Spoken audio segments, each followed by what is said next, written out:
மக்கள் எல்லாம் முட்டாள்களா? அரசு மட்டும் அறிவாளிகளா? இது என்ன இது? போதைப்பொருள் என்றால் எதில் போதை இருக்கின்றது? டாஸ்மார்க் விற்கும் மதுவில் போதை இல்லையா? போதை என்றால் இந்தியா முழுவதும் அதில் அடங்கக்கூடிய அத்தனை பொருள்கள் என்னென்ன போதை இருக்கின்றது? போதை இல்லை, எது நல்லது, எது கெட்டது? அல்லது அரசு விற்கும் மதுபானங்கள் உடலுக்கு நலமா? அதில் எதுவும் கெடுதல் இல்லையா? மற்றபடி புகையிலைகள், உட்கா, பான் பராக் இதெல்லாம் போதைப் பொருள் தானே. அப்போ போதைப் பொருள்கள் விற்கக்கூடிய பொருள்களுக்கு தடை விதிக்கும் அரசாங்கம் ஏன் மதுவுக்கு மட்டும் தடை இல்லை? இது என்ன நியாயம்? சட்டம் என்றால் எல்லாருக்கும் ஒரே சட்டம்தான்.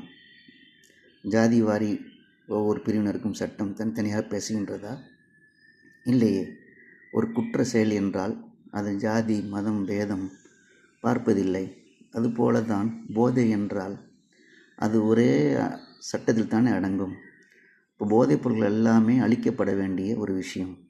போதையினால் தான் நாடு முன்னேறாமல் தத்தளிக்குது என்பதை சமூக ஆர்வலர்களும் அறிவியல் ஆய்வாளர்களும் பொருளாதார நிபுணர்களும் அரசுக்கு எடுத்துரைத்து இந்த போதை ஒழிப்புகள் முற்றிலும் இந்தியா முழுவதும் தடை விதிக்க வேண்டும் என்பதே எமது குறிக்கோள். நன்றி.